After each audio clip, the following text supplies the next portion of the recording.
La ministre de l'Environnement, du Développement durable et de la Nouvelle Économie du Climat, la professeure Marie Nagendambo, a effectué ce lundi matin une descente surprise à Kingabo, sur le boulevard Poilot. Cette inspection a permis de constater d'importants rejets d'eau usée non traités par l'entreprise Brassicole Bralima, provoquant de fortes nuisances pour les usagers et les riverains. À l'issue d'une mission d'évaluation des normes environnementales dépêchées sur place, la direction de la Bralima a officiellement reconnu les faits.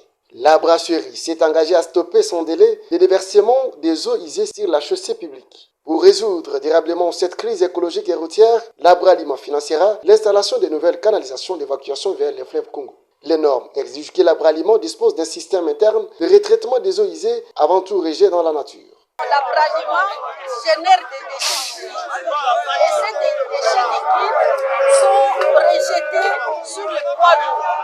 Et tous les usagers de cette grande route souffrent de la pollution générée par les eaux usées que la Bralima envoie sur la chaussée.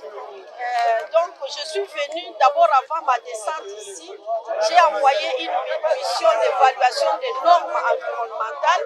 On a évalué les eaux et on a trouvé qu'il y avait la pollution.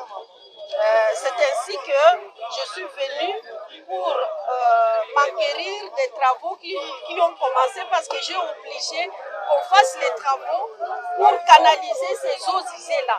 Mais au-delà de la canalisation des eaux usées, il y a la nécessité de retraiter ces eaux-là d'abord en amont, à l'intérieur de l'usine, avant de les évacuer vers l'exutoire. Et l'exutoire ici, c'est le fleuve Congo.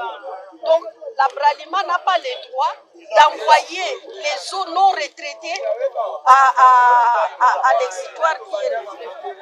Bon, les dispositions, c'est qu'il y a une mission qui va faire le suivi des travaux qui sont en train de se réaliser au niveau de Bralima. Et là, je viens d'échanger avec les responsables de l'OVD qui a la charge de ces travaux. On a convenu sur la manière de faire les travaux.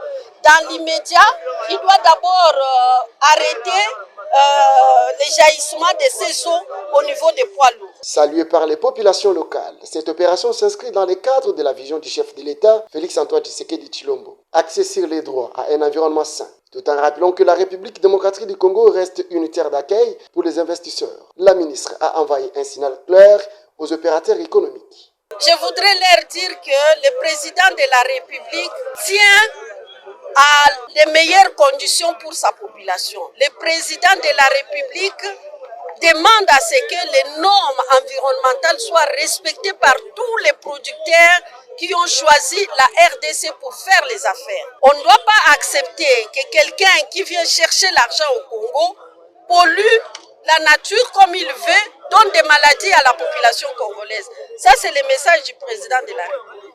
Cette descente marque le coup d'envoi d'un contrôle généralisé. Une commission interinstitutionnelle d'inspection, actuellement pilotée par le ministère de l'Environnement, va auditer l'ensemble des usines de Kinshasa et des provinces afin d'imposer une stricte conformité aux normes environnementales en vigueur. Hey,